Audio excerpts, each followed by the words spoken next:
Again, my name is Oleksandr Anisimov, and we are moving on with the last session. Can you put my presentation on, please?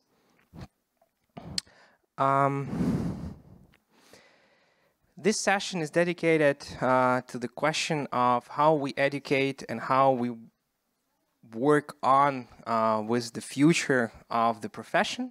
So how do we educate planners? No, it's not it's at the beginning. Can you move it to the last part? Yeah, move it. Okay. Yes. Yeah, this is the name of the session. And basically, I just very brief introduction to this session of one slide.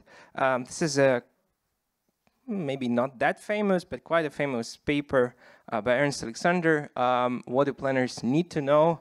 It's already 24 years old now, but it has a few insights towards where do we kind of start this discussion from. It argues that competent planner is a well-rounded person equipped with a blend of communicative, analytical, and synthesizing skills. So there is a point here that a planner, as a person, as a professional, has this blend of various skills which relate to the competencies of being an expert in his own field, or being also a person that is able to synthesize diverse streams of information, able to work with the communicative issues, work with other people a lot.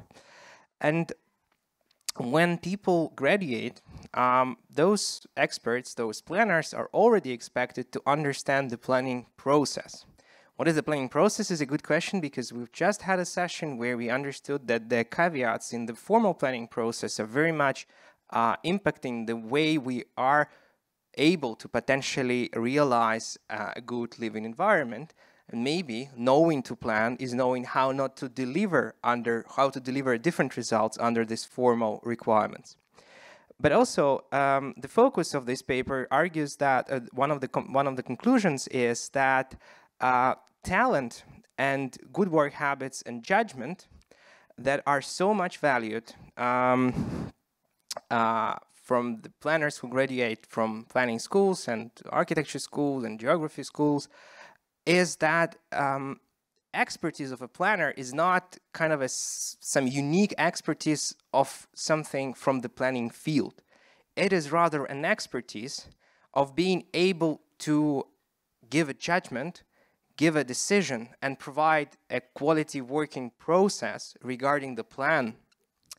These things are not the end of the story, or they are not truth by themselves, and this is also why we have this conversation today. But I think this provides us with some of the pragmatic but also intriguing position regarding how do we work with the planning education. And today we have 5 participants. I think we will start in this order that I propose here. And I will offer each of the participants to tell a little bit about themselves. So I will give just a very, very brief introduction. So we have 4 universities, 5 speakers. Mykola Tregub, who is Vice Dean of Dnipro University of Technology. We have Fabio Bayro Kaiser, who is an associate at RTHW Aachen. We have Professor Olivier Sykes and Professor Sebastian Dembski from the University of Liverpool, and we have a Dean of School of Department of Built Environment, Raine Mäntysalo from Aalto University here. So I think we will start with Mykola, with Ukrainian context, and then expand our discussion towards various European universities and practices and the education concepts and programs they're developing right now. After this, we'll have quite some time to go deeper into what we want to learn and what we want to kind of get out of this for the future. Mykola, I think you can start.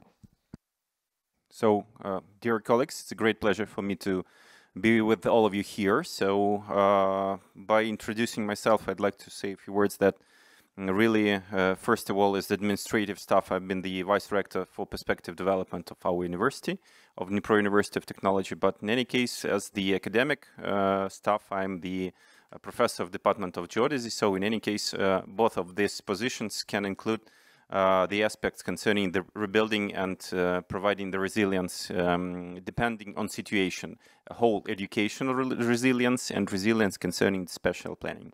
And what about expertise and what have we done during the past several years? I'd like to say that since 2018, our university have piloted the prerequisites of the law concerning the spatial planning overall in Ukraine. We've been the part of a big project, international project concerning piloting all of this stuff in territorial communities.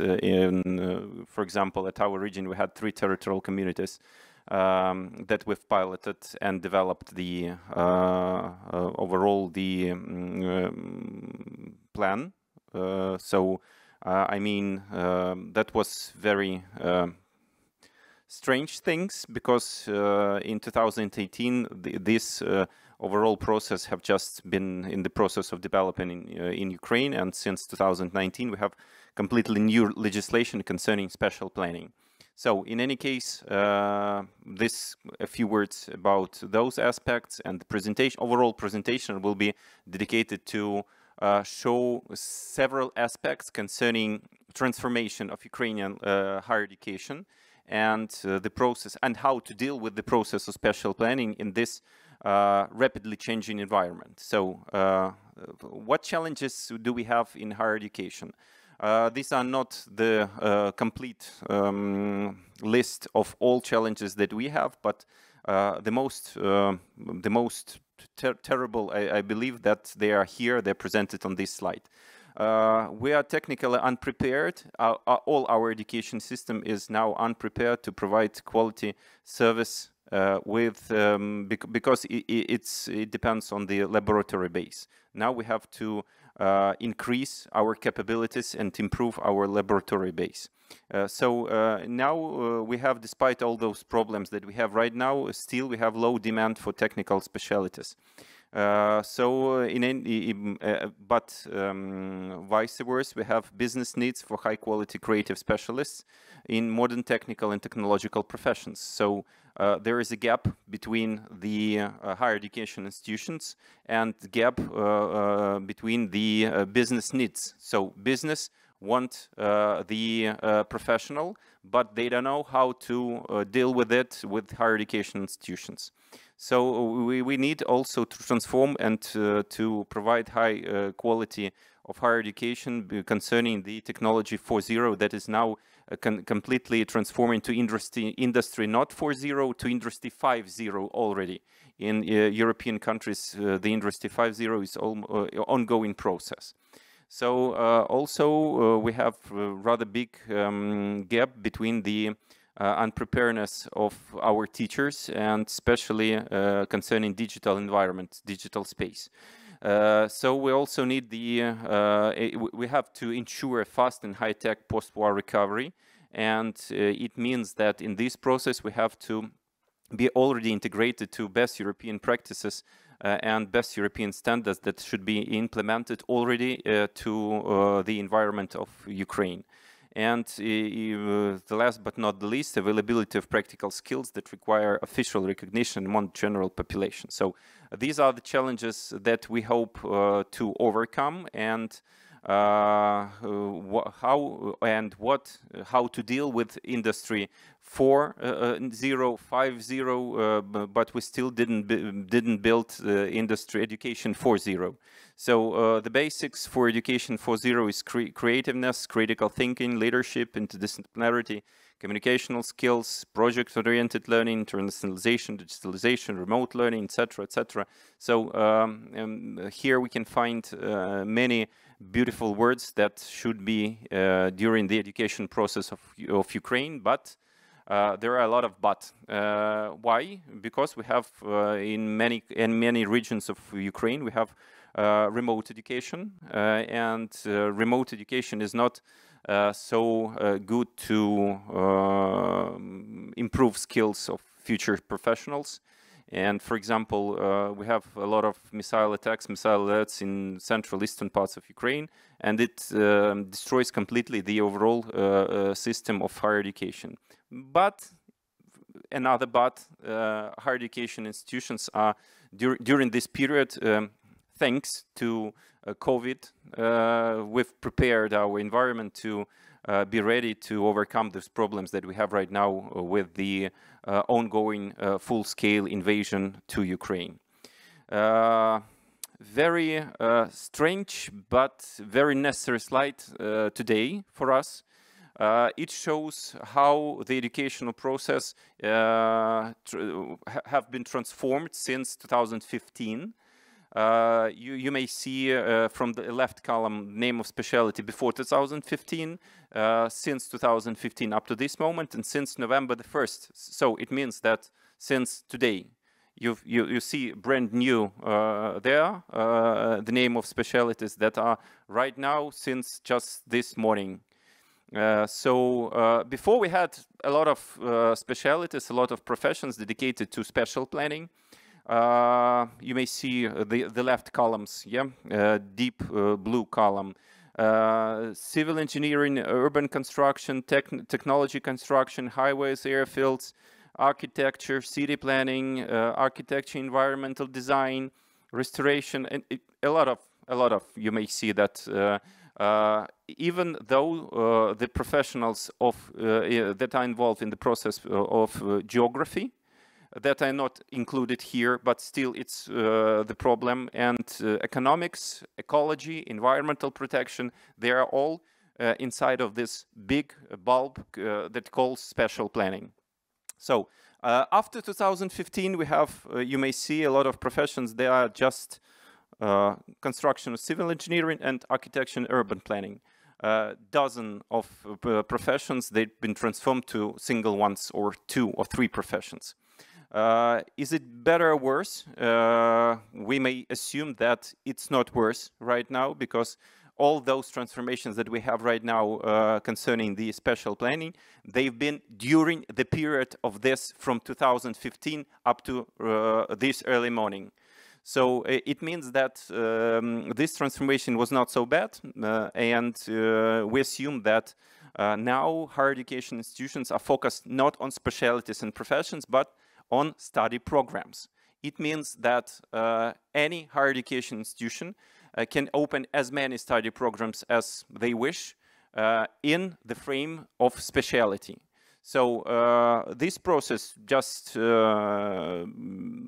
a lot for increasing the capabilities of higher education institutions and to be closer to labor markets and to be closer to overall society. But this morning just interrupted many other things. You may see the new number of specialties. Now we have, for example, the completely new names, completely new numbers of specialties like E2, this is ecology, and that's all. We have only ecology, that's good.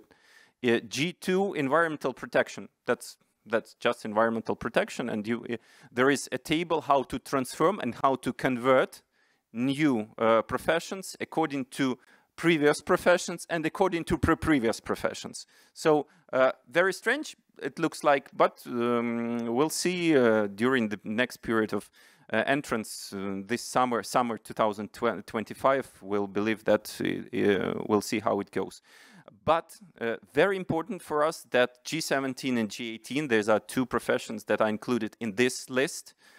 They completely concerned the process of spatial planning, architecture and town planning, geodesy and land management. Both 2 professions are very important to overall increase capabilities of further professionals to be in time, to be well prepared, and to overcome all of those problems concerning too many professions before 2015, short number of professions during the past 10 years, and just small number of professions just that are ongoing. So what it will be, for example, since this morning, we have a complete new transformation of study commissions overall in Ukraine. We have to prepare brand new standards of higher education according to this profession, and we have to relaunch overall the system of education concerning new number of professions up to the summer 2025. So 8 months of rapid transformations are welcomed, and they will be in Ukraine during the next period. How to overcome these problems? We assume that dual education, it means that education during the process of learning, the students of the second grade, they can just enter, or they can apply for any profession, and they can be there, for example, 3 days a week from 5 days a week. Yeah, they can be there. They can they can adjust their own skills, hard skills already. During the study process, they can be well prepared for the first working place. So we really believe that this answer, like dual education, will be fast response to demands of labor market, and it can be used in the process of this overall problem of spatial planning. For employer, it will shorten the period of adaptation of future employees, creation of prerequisites for stable staffing reserves modern conditions for labor market, and increase the number of graduates who are employed by profession. It means that after the second year of studying, they can be already involved in real labor market. For higher education institutions, this will increase motivation for students. It will comply graduates with current requirements in employers' labor market, strengthen practical component education process, a lot of very good stuffs that could be used for higher education institutions. As our higher education institution, we try to find how can we be useful for territorial communities by solving the third mission of higher education institution. So here is the list of those things that we're doing right now in frames of spatial planning with territorial communities of our region and nearby regions. So we help with technical and scientific support to develop comprehensive plans for spatial development, improving the qualification of community specialists, because already several years the professionals of communities, they have to be well prepared, and there should be enough capacities to overcome the problems of spatial planning, to be aware of those things that are happening right now. We help them to provide land audit, develop strategies, provide different types of analysis based on sociological analysis, almost less than a day. It was the past morning. Our students just started the sociological survey in one community of our region. So we provide also geodetic support for construction and restoration of objects. It's very complicated and very strange things, because right now we have only just framework how to do that, and but the direct and very specific aspects we don't have. And in any case, the comprehensive ecological surveys of soil, water, and bodies, these are the further steps how to rebuild, reconstruct Ukraine, and to provide the resilient society overall. Thank you for your attention. I'll be glad for answering questions and fruitful discussion. Thank you. Thank you very much. This was a great and short presentation. We're on time. I would like for our next speaker, I actually forgot who was the next on the list right now. I don't know. I think I would welcome Fabio Bayro Kaiser from RTHW Aachen to launch his presentation and maybe give a few words about his background as well. Do you hear us? Does it work well for you? Can you hear me? Good afternoon. Yes, yes. Is it fine if I share my presentation, or are you going to share it? Should he share it? Sorry, technical team. Should he share it? I prefer to do it because I have many slides, and then we can just go. Then you share. Then you share, and they will work it out. Are you seeing the proper view? Can you see it? They need a few seconds to put it on screen. What now? Yeah, it is. It is very good. Great. Amazing. Yeah. On to you. Well, thank you so much for the invitation, first of all. I'm Fabio Kaiser. I'm a research associate at the chair and Institute for Urban Design and UNESCO Chair for Cultural Heritage and Urbanism, where I coordinate the master program Transforming City Regions, the one that will be sharing with you today. And yeah, what do we do at this chair? So we have different research projects. But I maybe set the focus here on our UNESCO chair, where we are most engaged with the built environment, the existing stock, mapping changes in built environment over time, and how to, let's say, further develop cities, restore or rebuild, considering the heritage. I think if you the QR code will lead you to our website where you can find more information on this, and also my different colleagues that are working on these very relevant topics. And beforehand, I want to say I have very little knowledge about Ukrainian planning systems and planning education in Ukraine.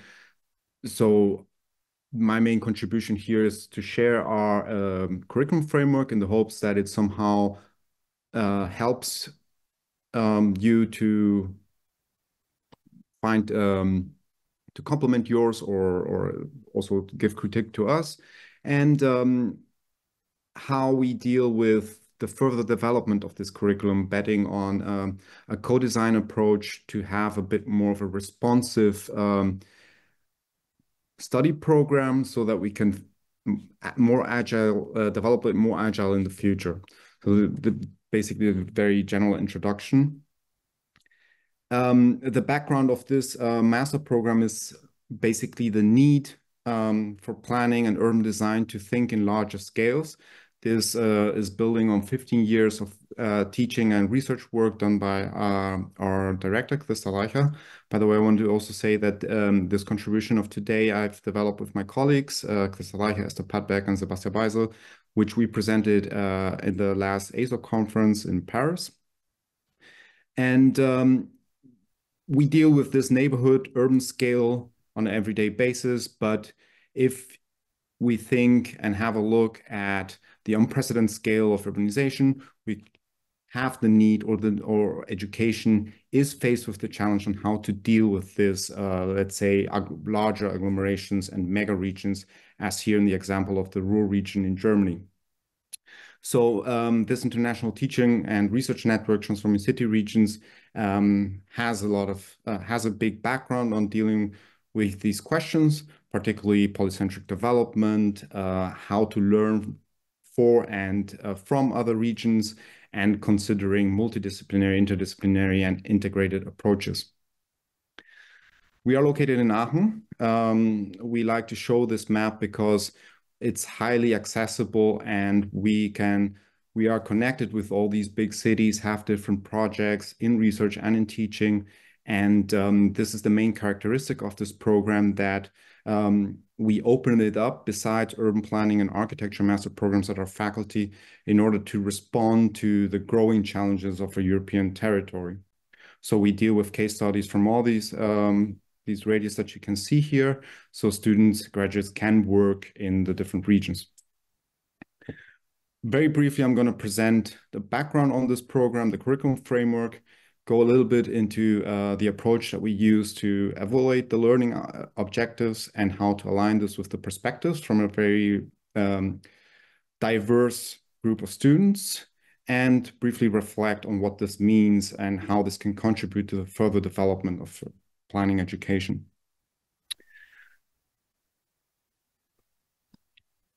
So some basic facts. It's a full-time 4-semester master program, 120 credit points. It's conceived for small groups, 30 students per academic year.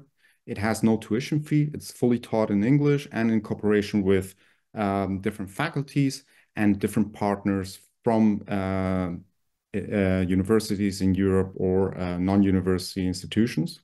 It's very new. It's launched in 2019, end of 2019. And we have over 20 countries and roughly 120 students currently enrolled. The main focus are dynamics of contemporary cities, the processes shaping the form and structure of cities, and designing tools for urban transformation. So it's quite broad. And the graduate's profile is ones that perceive and understand these dynamics at multiple scales.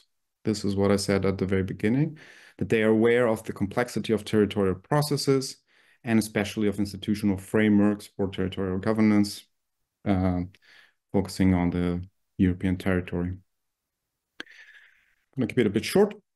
And here you can see an outline of the curriculum framework. So 4 semesters, and we have a mix of core courses, elective compulsory courses, which is a mix of suggested courses that students can pick from, and elective courses that are mainly distributed in the 3rd semester, where they have a stronger idea of what they want to do and at what, let's say, chair or institute they want to pursue a course or a research.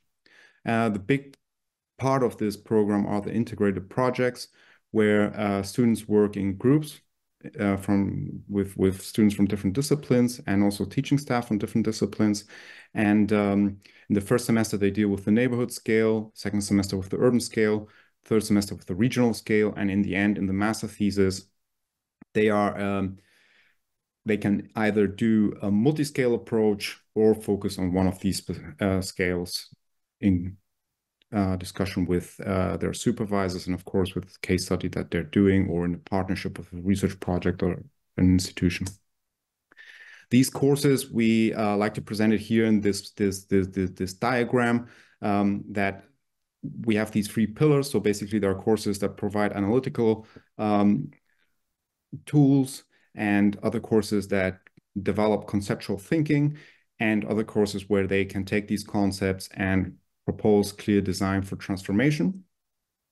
You can see also how they're linked with the focus. So through analysis, they understand dynamics; through concepts, they shape processes; and through design, they drive urban transformation. Very brief, some examples, just to see also the spectrum of the outputs that are delivered. So here, for example, through spatial data, urban change is analyzed. Here, going from a spatial vision for a very large geographic area in Western Europe, conceptualizing inner densification strategies, and then taking it to clear design for a neighborhood scale, or the very classical urban design. Here, this particular case, against the backdrop of the most recent floodings in Germany, on how to restore historic inner cities. This paints a picture of the group of students that we have. So from different countries and different disciplines. It's an international multidisciplinary setting. And it looks like this. We do a lot of excursions, a lot of social events, also to bring this group together and foster discussion. But I mean, the main challenge here is on how to deal with this group and how to discuss the different learning objectives this program has, is how to align with their expectations, as they have diverse cultural and disciplinary backgrounds, and also how to integrate interdisciplinarity into a well-defined curriculum framework. And for that, we thought of, we are following a co-design approach at 3 different levels. So with the goal that we want to adapt this curriculum framework to ongoing challenges. We want to have joint evaluations in short, let's say with short periods of time in between. And we also have a lot of feedback workshops to see how it's going. And at this stage, we are working towards a big evaluation. We work with alumni, we interviewed them, we had workshops, and also with the core teaching group, where we discussed the learning outcomes and the connections between the modules, and integrate the feedback from the students and graduates, sort of, let's say, in a very dynamic way. Oops. Okay. Here you can see the timeline of the master program. So 2018, the chair was founded at RTHW Aachen. And from there on, in 2019, we launched. So we had 1 year of planning this with all the partners involved. March 23, we were declared UNESCO chair. And this also set the focus heavily on the sustainable development goals and urbanism in the global south, so to say. And you can see our workshops distributed in this timeline as well. As you can see, it's quite recent. Just an example on how we did and how we mapped the discussions. We had the spectrums or matrix where they could, if the expectations were met, or what did they specifically learn from a particular course with this learning outcome. And we mapped those expectations versus achievements. And it's very interesting to see that, for example, here you see students from geography, landscape architecture, and architecture that come with different expectations and, of course, different skills, but achieved also totally different things while they have the same curriculum framework. This was very interesting for us. It makes, of course, our work much more difficult, but we think that if we want to innovate, we have to deal with this, and we have to become a bit more responsive and flexible to dealing with this diversity. We also learned what the shortcomings of the program are. Of course, research constraints. We are a small program with little resources, and makes our work difficult. That's why we are working towards this evaluation in order to get more resources to, let's say, implement new things. The lack of practical perspectives, it's a bit difficult with this working at this larger scale to collaborate closer with practice, to also have input from, let's say, planning, architecture planning offices. This co-design process is time consuming. So with also linked to the resource constraints, balancing interdisciplinary integration is not straightforward. We try to do as best as possible, still ongoing process. And the main shortcoming, I guess, dealing with this inconsistent student preparedness. They come from different countries, different backgrounds. From the classical challenge that we face being a faculty of architecture, for example, students from geography that do not have, let's say, the drawing or design skills as an architecture student, that sometimes feel too overwhelmed by the demands of the study program. Now, because of time, I want to come to an end very briefly. So what have we learned? What that could change, or at least make us more responsive to ongoing challenges and to a changing field of our graduates or students. First of all, we see interdisciplinary integration as fundamental to tackle complex urban issues. The complex urban issues are interdisciplinary by nature. We want to stronger involve stakeholders. This means alumni, students, and faculty to the curriculum development. We want to balance theory and practice for real-world preparation. This program is heavily problem solution orientated.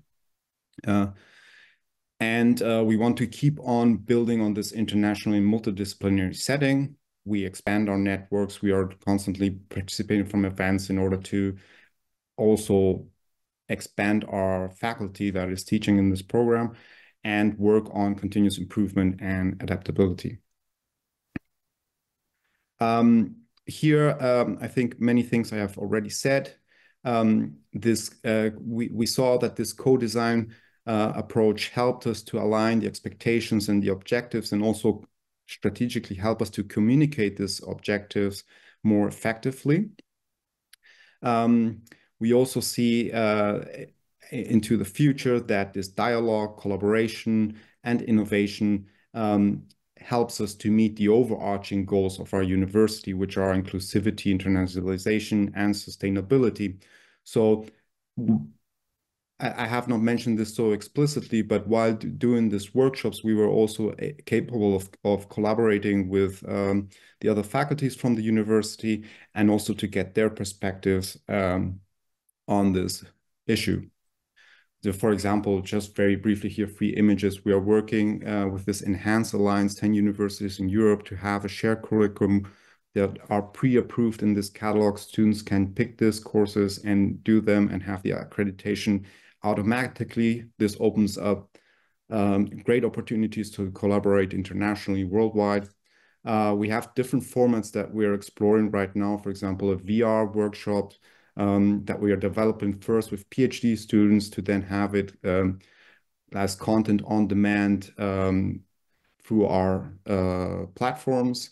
And we do a lot of summer schools with all the universities that currently we have contact. And all these experiences have contributed to this ongoing discussion and also make us very optimistic that we're learning a lot to develop this framework.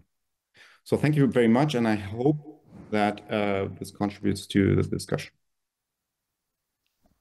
Thank you very much, Fabio. This was a great introduction to our first part of the international context for education. I think we will get back with some questions to you a little bit later after we have every input on board. So I would like to invite now my supervisor, Raine. Do you hear us? Raine Mäntysalo is the head of our department. Raine, do you hear us? Yes. Oh, wonderful. So I welcome you to present your part. You also have about 12 to 15 minutes maximum. Please share your screen. Yes, thank you. I'm very, very happy to be invited to this panel and very interesting stuff that you have already presented. I have some difficulty now sharing my slide. Zoom is a bit stranger to me. I'm more confident with the Teams. Let's see. Okay. I have just one slide anyway, so I might as well share this.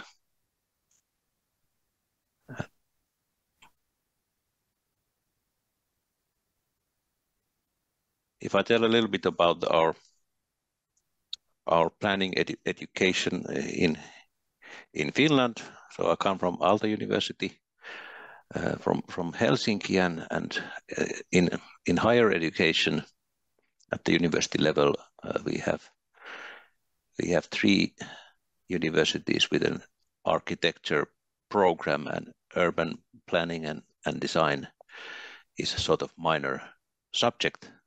There you can specialize alongside more general architecture studies to urban planning issues. That's how it has been, and in the professional field, the planners are mostly educated as architects or landscape architects. There's a smaller share of professionals with an engineering background, and then still a minor share of planners who have a geography background or transport engineering, law, political sciences, and so on. But it is diversifying. So especially in our university, we have diversified planning education, so that it necessarily is not building as a minor subject within architecture discipline, but there is, for example, a joint master's program between Aalto University and University of Helsinki called Urban Studies and Planning, which kind of combines studies from Helsinki University to kind of different areas related to urban studies, and then planning studies that the Department of Architecture is offering. But in our department and our group of spatial planning and transportation, engineering, we have launched almost 10 years ago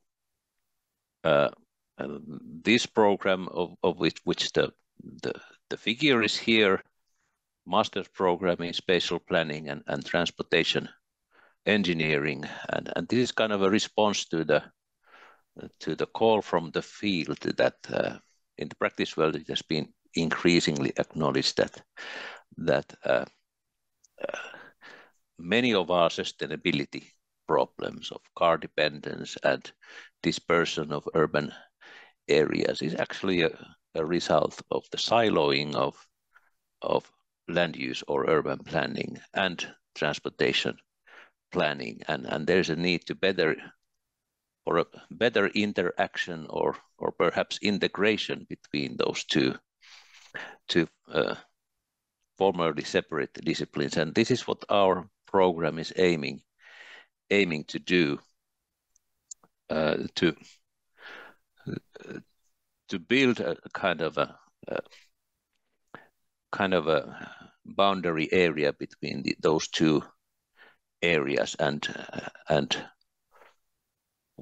also the professor recruitments that we have recently made are indeed in this integrative area of land use and transport planning, not forgetting the engineering side as well, as we are within the School of Engineering, especially related to traffic engineering, and the sustainability is very much enhanced, and in a sense the sustainability perspective very much kind of provides the rationale for integrating these two professional areas, and our focuses are on new planning and policy making methods and processes, development of spatial analytics and data and participatory aspects with kind of a more human-related approach and kind of everyday living focus, and then related to mobility and accessibility studies, also different technological solutions that are there. Although we are within the School of Engineering, this is a quite multidisciplinary program, so we take a lot of students also externally from Finnish and foreign universities with varied backgrounds, and it tends to be so that those students that come from outside, they are more inclined to orientate more towards planning issues, and our own bachelor students entering the master's program are more transport planning and engineering orientated, and for us teachers and professors, this is also a new subject. While we are teaching this kind of integration of land use and transport, we are learning ourselves as well how to do the integration. We are very much learning from the students as well. So perhaps I'll end at this point and save some time for the discussion. Thank you very much, Raine. Thank you for this brief input. I think we will follow up on it a little bit later. So now I head on over to our two colleagues who are online, Olivier Sykes and Sebastian Dembski, who will now talk about their work at Liverpool University. Do you hear us? Do we hear you? Yep. Hi. Okay, I'm just trying to start the slideshow. Wonderful. Yeah, we'll see the slides in a few seconds. Yeah, they're moving them. Yeah, we see it. Perfect. Right. So you can start. Wonderful. Okay. Thank you very much, Oleksandr, also for the invitation to take part in this. So we want to talk a bit about the role and competencies of planners in the context of England, and also set it a little bit into the wider context of planning as well, in terms of setting it into its context as a profession. So planning is quite a long-established profession in the UK in terms of being a new established profession, perhaps. So it's a newer profession, but it has been established quite a long time. And the professional education in planning dates back to 1909. And of course, we're quite proud it was launched in Liverpool, the first place to offer postgraduate at that time education in planning, around the time when the Town Planning Institute was founded. And so the tradition of accreditation or accrediting professional planning education has quite a long history. And like in many countries and in the other examples we've seen already, the competencies and the roles of planners have evolved quite a lot over time. So, you know, it's gone from a physical design profession originating largely in architecture and things like civil engineering, with a background in it towards administrative and legal dimensions. Of course, from the sort of 1950s and 60s onwards, the geographical input was important, economic input, the rise of quantification, something I think Sebastian will talk again at the end about technical and technological changes, the social science opening of planning, which is now very dominant really in the way in which it's taught in England, and, you know, later theoretical developments, sort of notions of negotiation and collaboration being skills which planners need as well. So it's a long-established profession. It's also had quite a lot of challenges in recent decades in the UK, particularly in England, actually. Often planning has been seen as what we call in English a political football, you know, something which is criticised quite often for various failures. You might, for example, think about housing. We have a housing crisis in England. I know many developed and developing countries also have a housing crisis, but we certainly have one in England, and it's quite a political issue. We've also had quite a lot of discourse about planning as a constraint on economic growth. You know, it's a form of regulation, obviously, and it's been held responsible for things like the slow infrastructure provision in England and the UK as well. And in the last 10 or 15 years, really, there's been quite a lot of churn, as we would call it, in planning. There's been quite a lot of financial pressure, for example, on local government planning.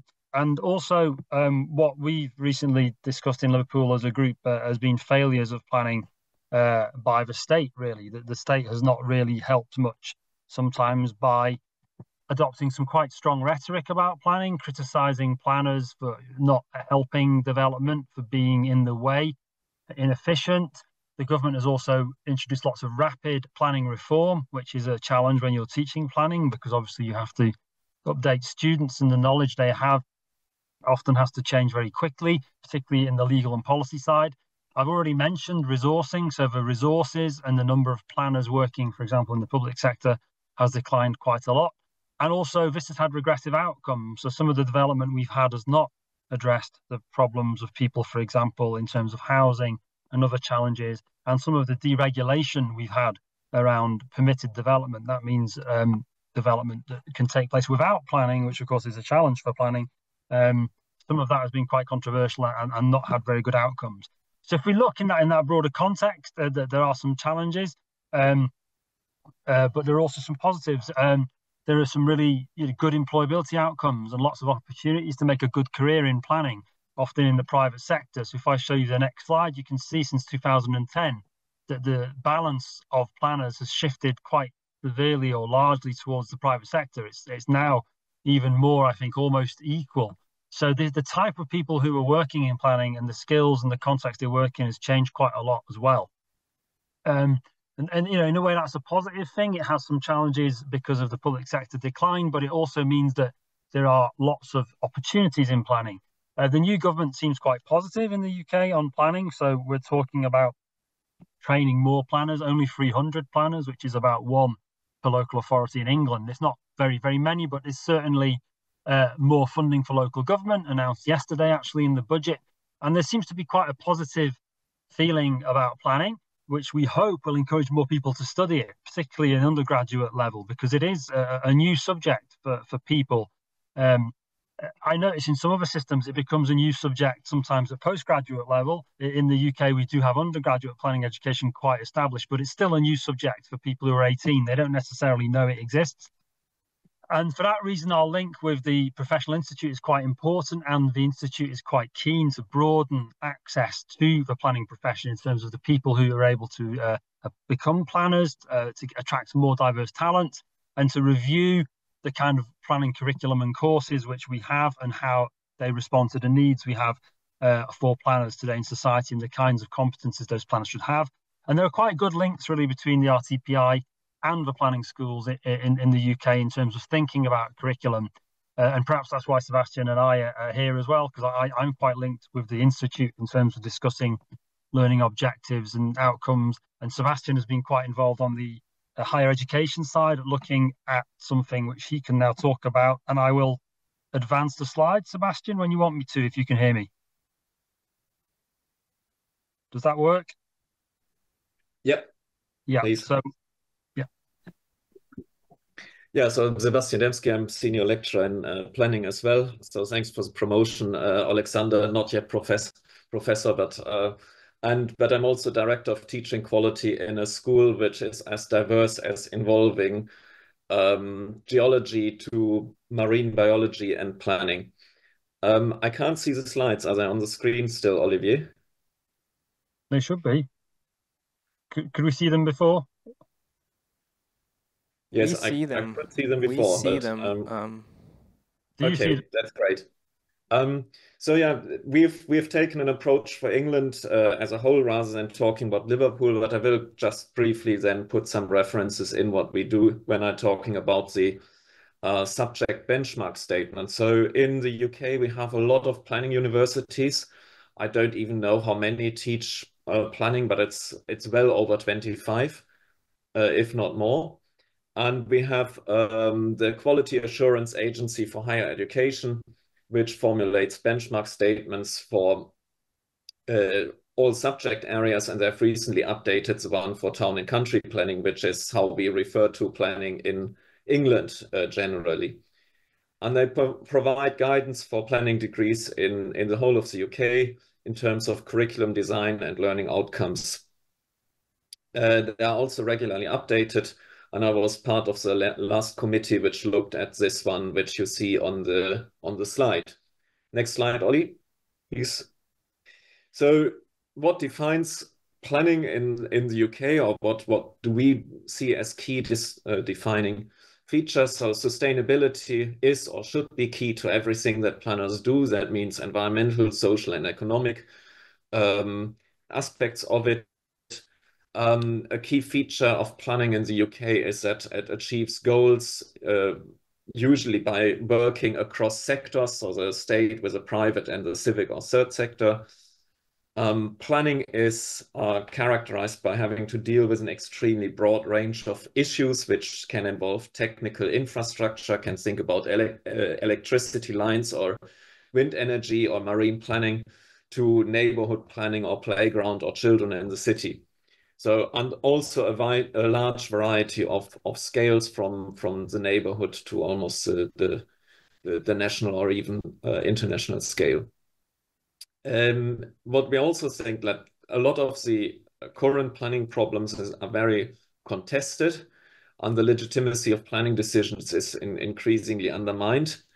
That's one of the current challenges more than a characteristic of planning, but the other thing is that planning is very much a vocational discipline compared to, let's say, a degree like geography, of which we are part of the Department of Geography and Planning. And it's international. Now, we have, in terms of the further characteristics, the purpose is that planning deals with a lot of other disciplines in terms of the breadth of the knowledge we require is extremely broad. The focus on applying knowledge in practice is very important. And the diversity of employment and also the breadth of the tasks that require planners not to know everything, but to be able to learn a lot of things in a relative short period of time. So it's important that planners are independent learners and know how to learn new things, acquire new knowledge in a short period of time. Next one, please. So I don't want to read all of the benchmarks out, but we have we came up with a list of 12 or so benchmark statements, so kind of standards which we think every graduate in planning or at every degree which delivers a planning education should ensure that students have got that knowledge at the end of a 3-year course. And that's first, that planning needs certainly a broad range of theories which help us understand the built environment, built and natural environment. We need an understanding of planning theories. I think, Olivier, you are one slide ahead, if I'm not mistaken. No, I don't think so, unless it's moved on itself. Okay. I've got theories. Yeah. Okay. There's an importance of the understanding of the institutional context and legal frameworks. I think that's critical in every planning system. Being able to formulate policies to shape places, that's critical.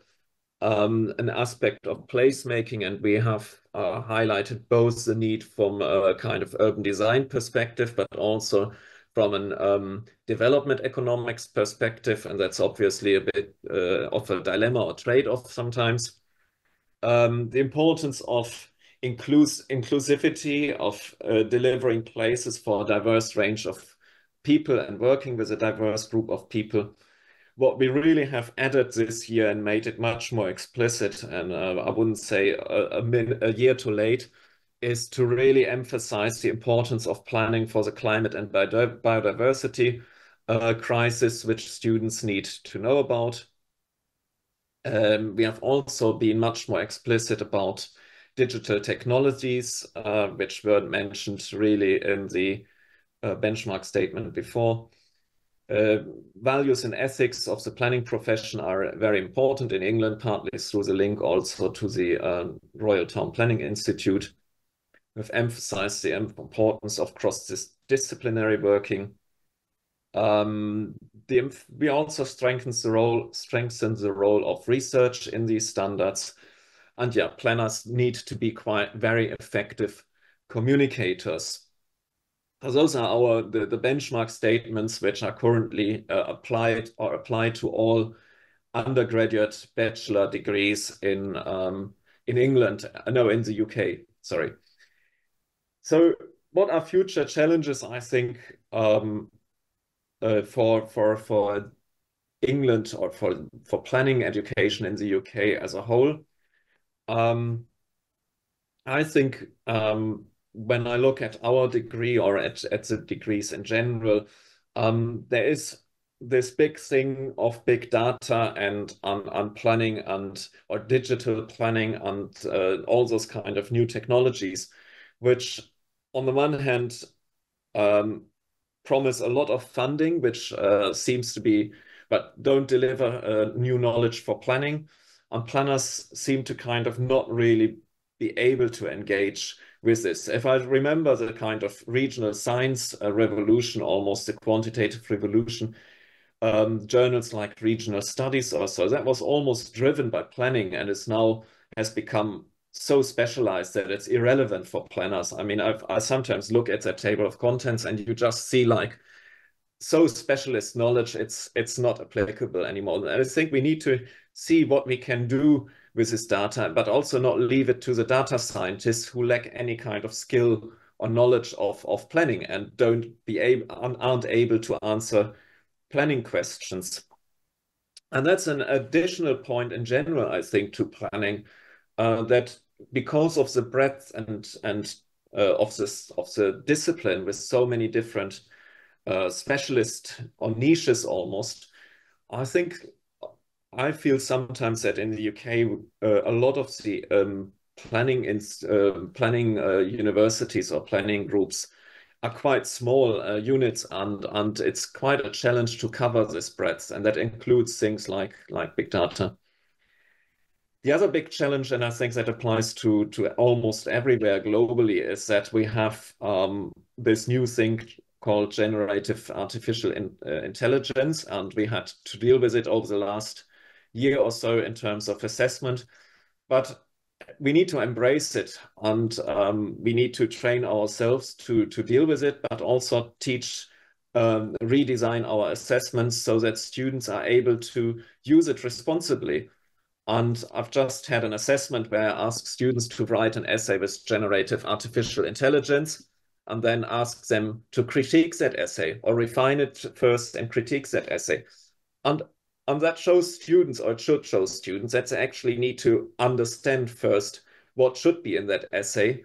So in order to be able to write good essays, and that is for us a challenge, how we can train students to not use a lazy approach immediately to use GAI, but to train how to program or instruct generative AI and to challenge what it delivers. The final two points are a dilemma which are probably quite pertinent in the UK, but also more globally. It's planning for people. I think the legitimacy of planning is sometimes a bit undermined. We have, certainly in the UK, a very much market-driven planning system, and that causes a lot of conflicts. That people feel disconnected from what is being planned. It's not for them, it's for big developers or so. Equally, I would say a lot of people also are increasingly, so planning has a responsibility for climate change and to take steps towards that. And that is not always welcomed by people either, if it means that you can't convert your garden into a kind of to seal the garden or make a new driveway because it's not good for flooding and climate change. But people want to have the car parked in the drive. So there's lots of planning activities or planning interventions for climate change where we need to also deal with this dilemma that people may not feel that they are for them. But I feel that there's a huge educational challenge for planning also to instigate wider change in the behavior of society rather than new laws which are usually difficult to enforce anyway. Those were our thoughts. Thank you. And here are the links for the UK, for the RTPI and the QAA educational learning outcomes. Thank you greatly for presenting so much work in such a short time. I think that was amazing input to our discussion. And I will start so-called, let's call it a panel discussion, an expert discussion, with one question, but we will follow up with a few more, and then at the end we'll have questions from the audience. So I think you all mentioned certain aspects that interconnect, and I'm not sure if I'm going to follow the way I planned it from the beginning, but I think the point that Sebastian has concluded with regarding the conflicts which very much relate to the way the planners are able to utilize or kind of follow up on the values and the principles that they are taught at the planning school to bring them as practitioners in the real life. How does this relation look to you, and how problematic this condition of discussing things that are right and then doing things that might not be right comes into your program or your education? So whoever wants to answer.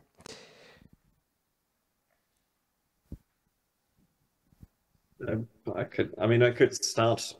For our programs in planning in the UK, we have very good relationships with practitioners reporting on their projects, and we have a lot of client-based projects as well, or not a lot, but we have one every in the third and then the final year of our degrees.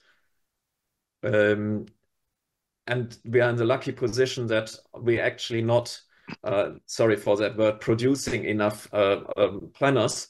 So the market, the job market is very contested. So practitioners are very happy to help us out.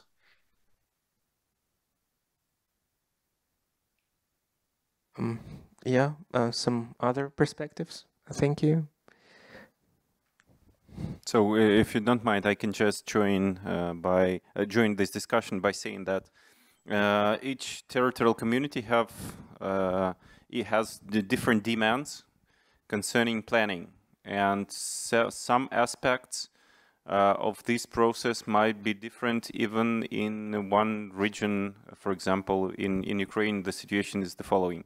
So what it looks like, considering the potential problem with the planning process that will be after, how to implement all those planning schemes, how to produce this, how to implement them and to make them real. It's the most important question that we are trying to focus our students on. So our students should be aware that each decision should be made using the scheme that all the parties that are involved in this process, they should be that their opinions should be taken into account. So it means that considering these aspects provides more multidisciplinary intents on the spatial planning. So also the aspect concerning social sciences, etc., that is that should be also taken into account during the decision-making process. So in Ukraine, it's rather rapidly increasing the process of negotiation during the process of implementing the spatial planning schemes. So negotiation inside the community at the local level of spatial planning is very important, and we believe that such soft skills like communication skills, etc., they could be crucial for students, for further professionals when they come into real life, into the real labor market. Thank you. Any more inputs or any more ideas, reflections on this? If I'm able to answer your question properly, but in our case, there's a kind of a creeping contradiction between the very plan-led planning and hierarchical planning system that we have had since the 1950s. The legislation has changed during the years, but still the principle is the same. But in practice, planning is more and more development-led, and there have been certain kind of incremental revisions made to the planning legislation, enabling these, if you like, more kind of neoliberal and network governance type of approaches of planning partnerships and then plans produced by consultancies and so on. And it has been quite kind of project-based and very much kind of a development taking place in terms of these projects at the detailed planning level rather than at the comprehensive planning level. And then another issue is that Finland is rather divided in terms of which areas are growing in population and economy and which areas are rather shrinking. And we have, I suppose Janne is online as well, Janne Oittinen, who is my doctoral researcher working on this shrinking development. We don't have proper planning tools to cope with the shrinking phenomenon, because at the outset the modern planning system has been developed to manage with the issues and problems having to do with growth, and how to manage degrowth or shrinking development is something that we don't have proper planning tools for them. And then in the more rural areas, it's very difficult to find skilled planners there in the first place. So they are kind of much more consultancy dependent. there because they don't have within the municipalities the skilled workforce. And then on the other hand, when you have this shrinking development, the competition over new residents and investments enterprises becomes more and more fierce. And what may happen is that you kind of are willing to sacrifice the environment in order to allure new residents and enterprises to enter in, and this furthers the dispersion of urban environments, offering nice plots from lakeside areas to new well-to-do residents, and offering any kind of favorable locations for industries or enterprises that are considering locating there. So there are many issues that are kind of performing underneath our formerly clear and hierarchical plan-led planning system, and the students need to be educated into these tensions and see beyond what is there in the legislation and what kind of planning tools we are offered, and what kind of issues we actually have to deal with in practice, and how to use these tools that we are offered by our planning system in a more clever and justifiable and sustainable manner. Thank you very much, Raine, for your intervention. Is anyone else wants to comment on this, or we move on? I can briefly say something. Sure. It is a complicated issue, and I didn't go into specifics on, let's say, what they do, what they propose within our program. But we try to be very well connected with the university, and the university has different formats of, let's say, discussing values, approaches, and how to do certain things, or what is on the agenda, and how to deal with future challenges. And we break those formats down from the university to the faculty to our own study program level, and as well through all our collaboration formats.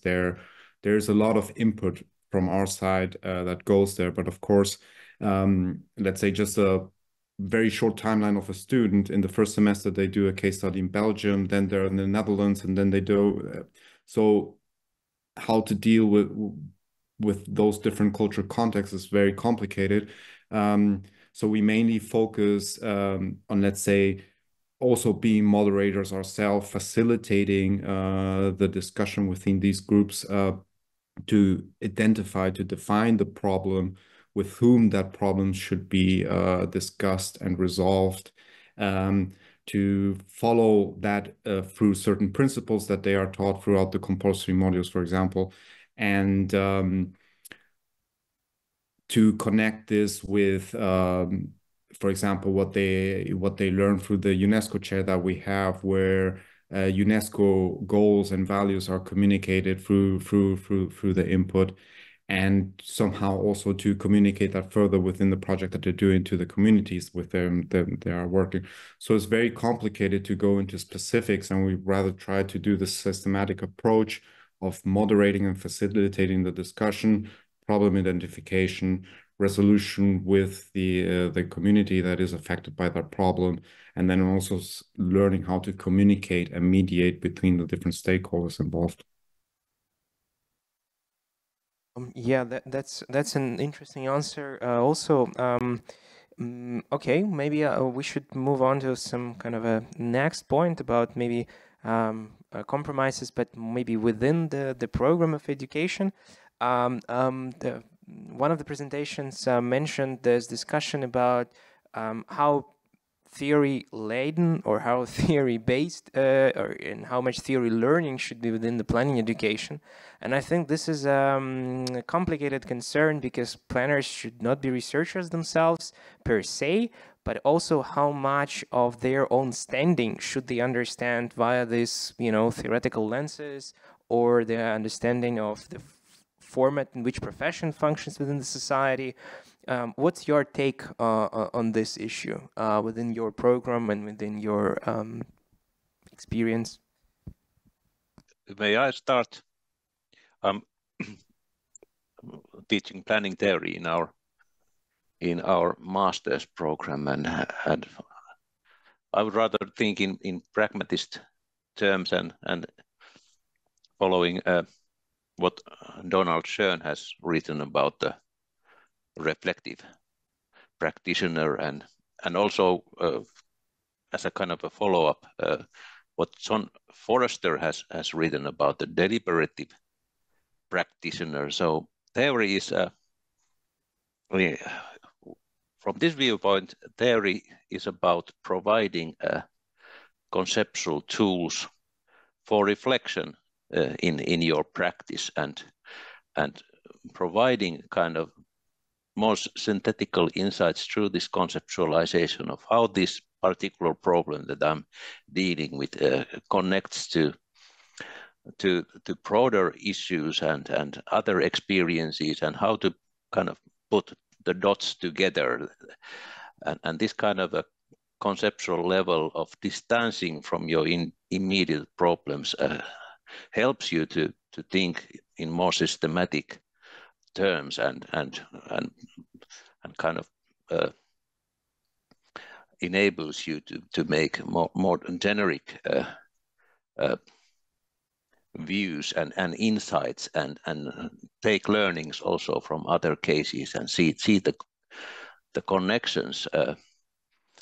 And John Forrester makes a very important addition to from the kind of critical pragmatist point of view, that we need theory needs to provide these ethical tools as well. It's not just how to cope in practice, but how to develop a moral horizon to what you are. Are you going? Are you doing things right? But on the other hand, are you doing the right things as a planner with the moral insight, and having this kind of phronetic ability to see the kind of justice aspects, various justice issues that relate to your own work, and how it affects other people, their distributive rights, and also the planet and other species, etc. So I think theory provides a toolkit for practice. Theory in our field, it doesn't have this kind of a value in its own right, but enable our academic professions to develop into better planners in the world. Thank you greatly for your comment on this. Maybe there is somebody else who wants to continue the discussion, maybe react to this. Yeah, Sebastian, please. I would fully agree with Raine's point about theory. That is not a contradiction with planning practice. The theory we are teaching usually in our degree courses are in the old kind of divide of Faludi, the theories which help us understand how the built environment functions, and planners need that for their decisions to understand their interventions and what they will lead to, and be able to criticize them. And we also need the same, in the same way, we need those theories which help us to look at decision making. And then the other point you made, you were kind of mixing theory or bringing together theory and research, and that's again, I think they're different issues. They're not the same, but again, in planning research, the research we are doing as planners and planning academics is normally researching planning practices in order to improve planning practice. We're not doing basic research into some sort of elusive concepts like in some other disciplines, but our research is normally very, very relevant to practice, or is researching practice itself usually.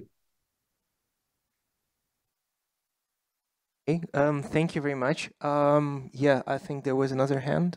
Fabio, you wanted to intervene? Yes.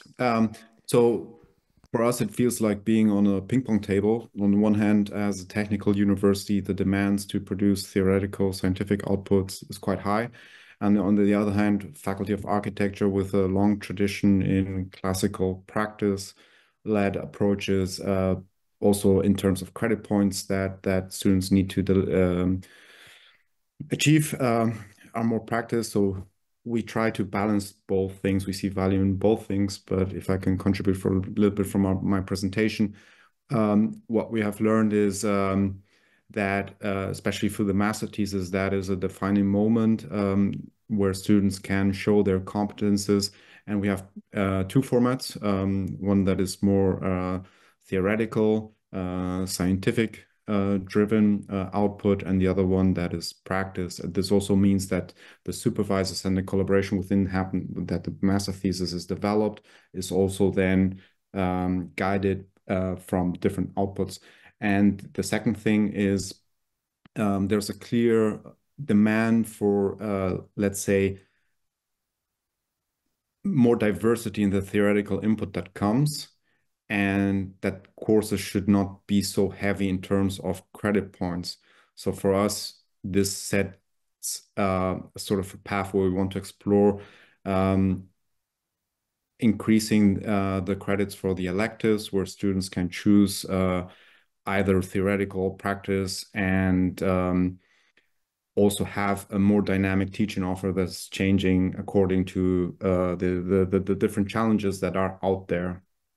But of course, we somehow need to deliver competences. And if you remember, I showed this catalog. This is the European Education Pathways, where with these universities, we are discussing to produce a catalog that is sort of curated with different pathways that can take, then going within the spectrum from theoretical, scientific to more practical knowledge. Right? So if you want to go for sustainability, for example, or more, say, urbanization in the global south, these are our learnings.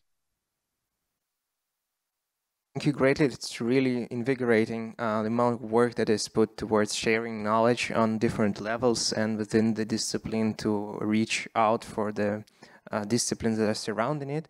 We also have a contribution from on site. Okay, so I would say that we have too many aspects that we should consider. First of all, I'd like to say that when we say about theory, we should clearly understand there is a science, the part of theory. Another thing is the instruments like legal acts or another instructions that should be well used and well known by our students. So it's very important for them to know clearly defined instructions that are used in different locations. So from the other point of view, there could be case studies. The case studies are very good instruments for future planners that could be used to easily implement in different situations. You have just to fit in this case study to those aspects, to that environment that is in some kind of locations. And from the other hand, we have also the branch approach. It means the answer of the person is clearly combined with those aspects that this person is involved in. For example, I am as the land manager and involved in the process of spatial planning. For me, the most important thing is the legal aspect of the spatial planning. And as the legal aspect, I need to be aware of the legal acts concerning how to not mess with the rights, how to systematize different rights of different land categories, different people, and etc., etc. So for architects, it's different. The spatial planning process is different. For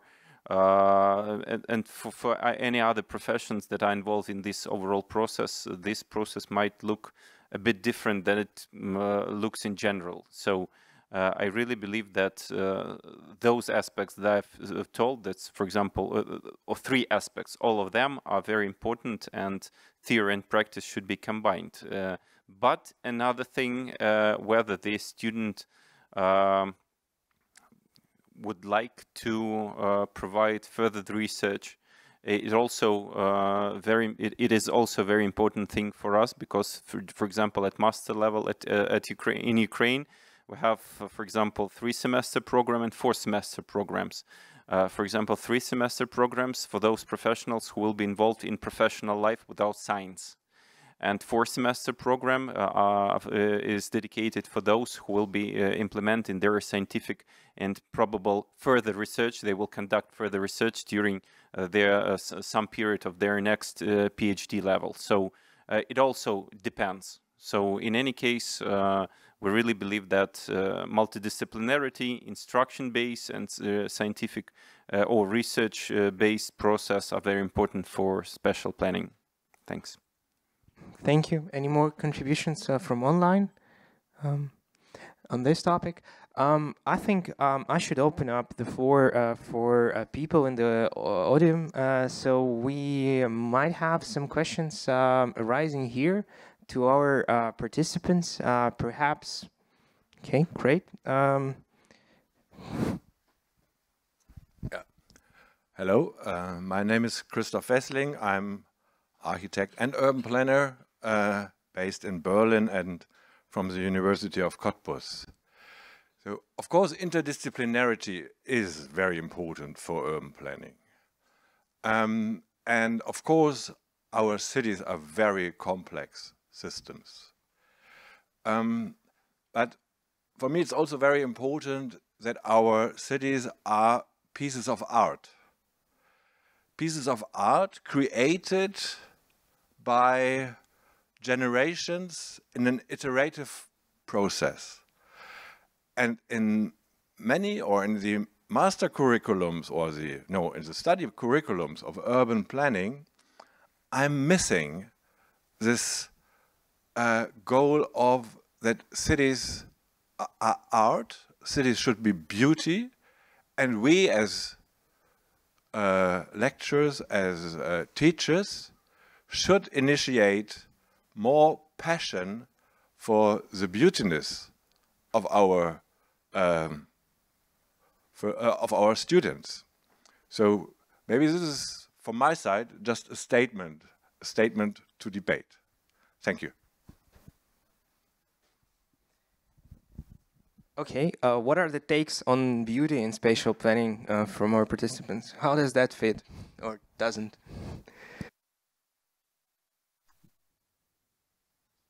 I can say something. Yeah, proceed, please. Yeah, okay. I mean, we had in the UK recently, we had this debate because we had what was called a beauty agenda.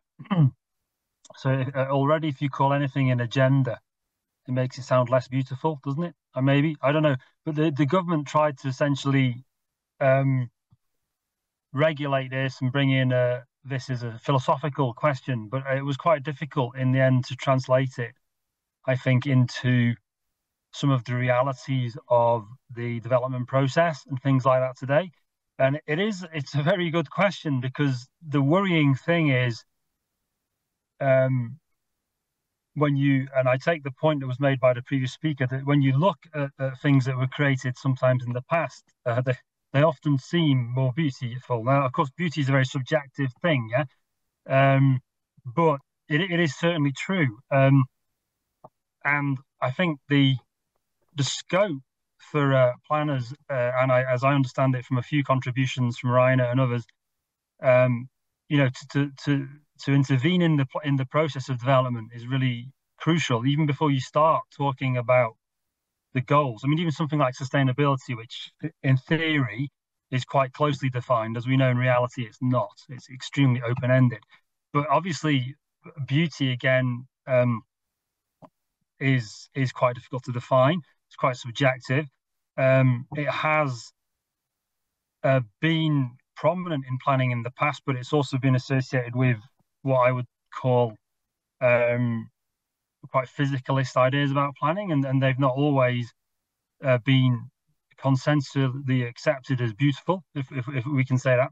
But I think it links to something Sebastian said as well about the substantive procedural distinction in what we teach.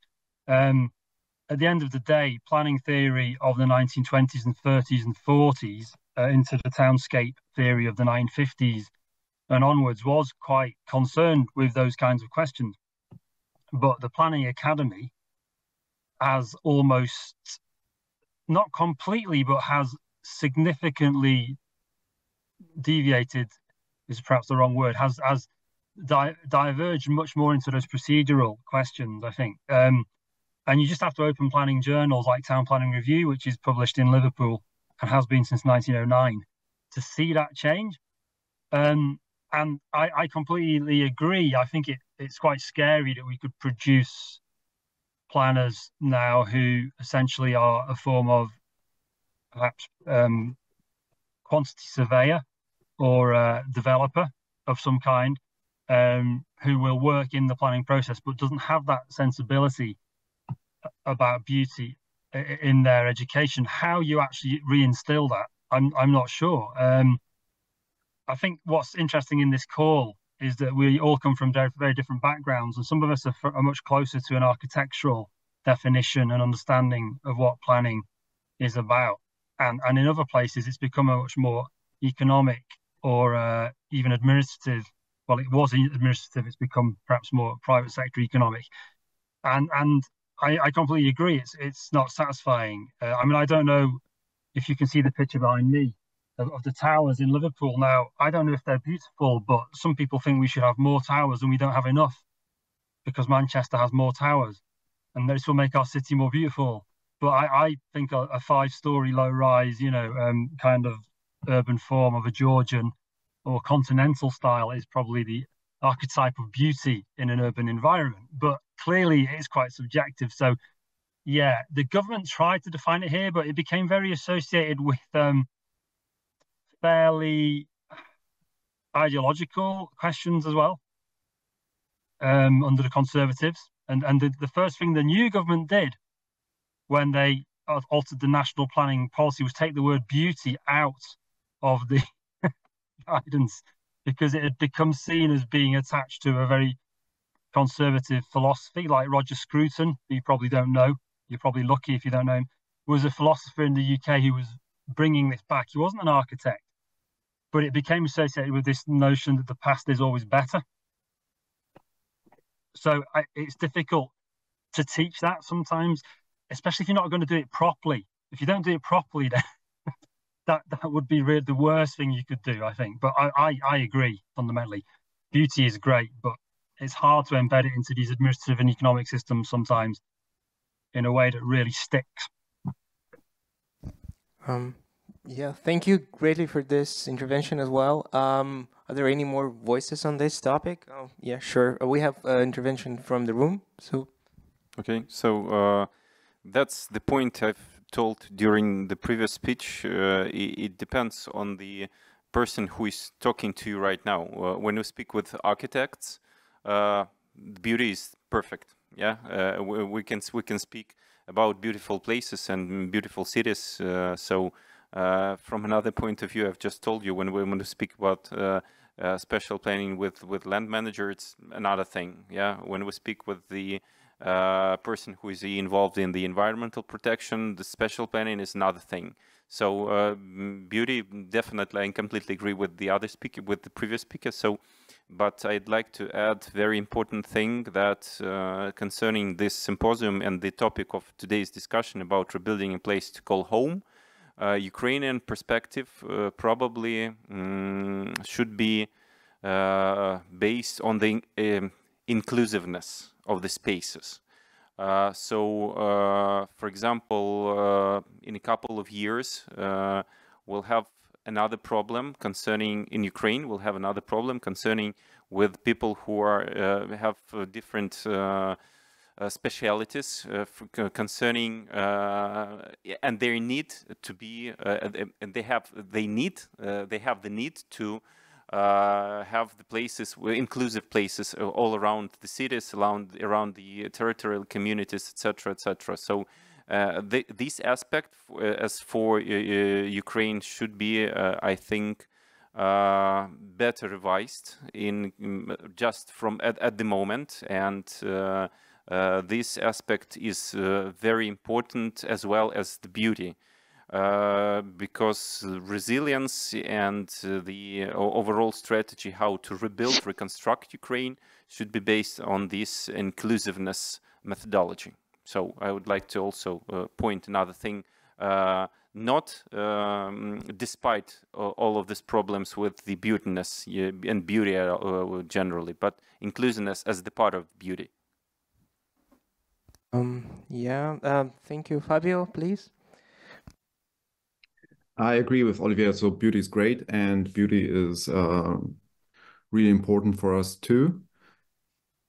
For example, one of our core teaching is Stefano Cosolino, who writes a lot about urban beauty and teaches seminars on urban beauty.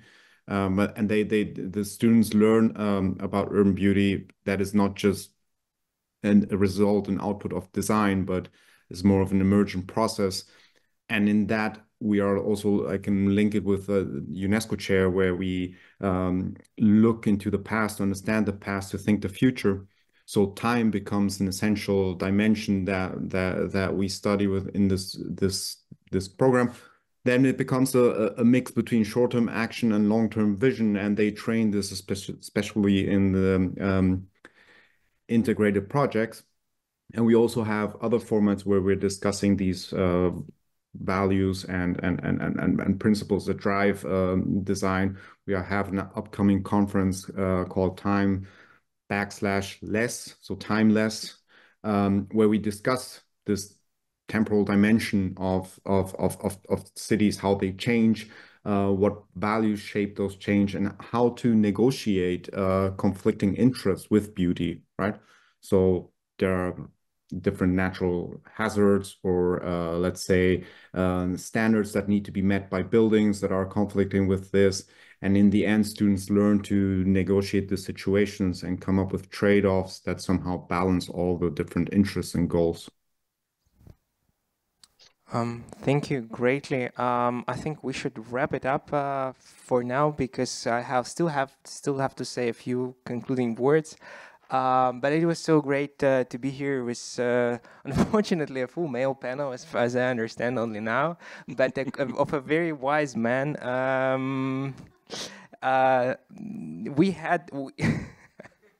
No, it's not the point. Anyway, I'm thankful greatly for all of the inputs we had to this session, and I think the scale of challenges that we are facing in spatial planning education in Ukraine is absolutely enormous, and we really need to learn and learn critically from what's been done in all of the places outside Ukraine, such as the UK, such as Germany, such as Finland, and think about what are the models, what are the approaches that we believe could fit and could maximize the effect for quality planning, quality planning research for Ukraine that needs to be expanded, that needs to be fueled with new blood, with new resources. And obviously, this is a challenge that the state, the private actors, universities, and the public have to take much more care of, which we are still not seeing now. But I'm really hoping we will make this point a flag in the upcoming years, and kind of bear it as long as we can take it on. So again, thank you all for your introductions and for the presentation and for the discussion. We will be concluding this day for now.